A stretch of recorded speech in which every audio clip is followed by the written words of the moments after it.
Kilmarnock were desperate to end a disappointing run when Dundee United visited Rugby Park.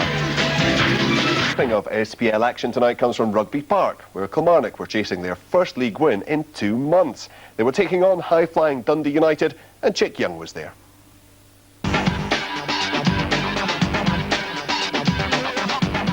Are you sitting comfortably? Then we'll begin the story of an afternoon which was as difficult to believe as any fairy story.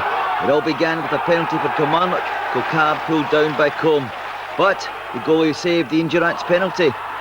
But this was just the first chapter of a curious tale. 5 minutes later, and Ian Durrant almost won forgiveness with a volley which was oh so close. By this stage though, you began to suspect it was not going to be Durrant's afternoon.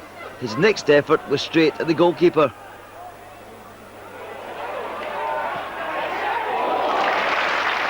Now, if you haven't got the hang of it by now, this was football's Alamo.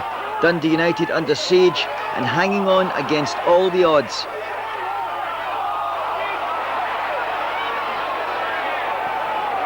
The outstanding player in the park was Christophe Cocard. This header threatened to undo United at long last. But it just wouldn't happen. This was the last throw of the dice in the first half for Killie, and hard luck stories, they could publish a book of them. This one from Ali Mitchell. Into the second half, 5 minutes gone, and Killie get penalty number 2. David Worrell brings down Ali Mitchell.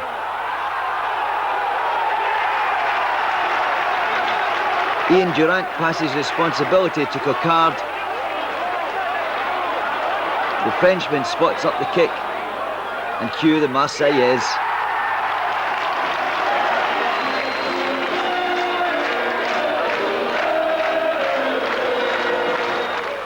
And onward went the charge of the Blue and White Brigade. Ali Mitchell next with an attempt on goal.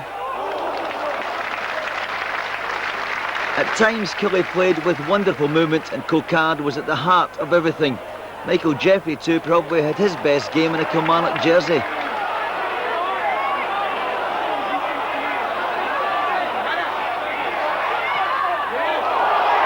At long last though, with over an hour gone, Dundee United turned up.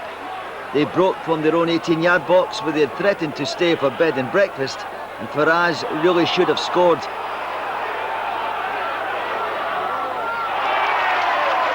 But at least he won a corner, and guess what happened next? Like every good story, there was a twist in the tale. Craig Easton took the corner kick, David Hanna took the chance. It's a fine header, but it's lucky white heather day for United, and they knew it. People have told me how well Kilmarnock have been playing lately, and I've seen it for myself today. We did not even compete until they scored the goal.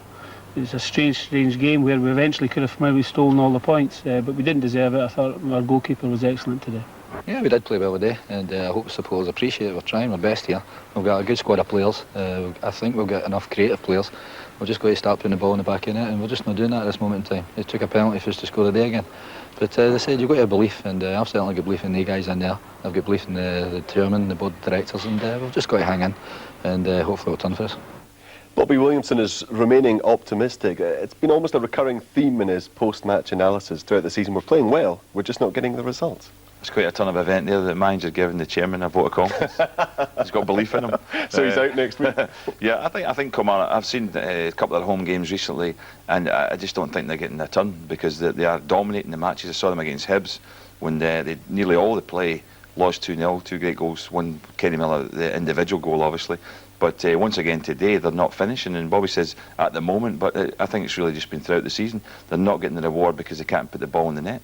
How on earth do you combat that? They don't have the money to bring in a multi-million-pound striker. I guess they have to make do with what's there. No, they've got decent strikers in terms of the linking up and the playing side of things, and plenty of pace up front. But scoring goals is the difficult part of being a striker, and McCoist is obviously out, and that's a blow to them. But they just have to keep persevering. Maybe somebody will just come good. Cocard could be the man actually to spark that. They're giving him a run up front now, and although it was a penalty today, he always looks capable of scoring. Yeah, I mean, he really has been a bright spark, and this is very typical of his sort of play, isn't it? Yeah, I mean, he's sharp.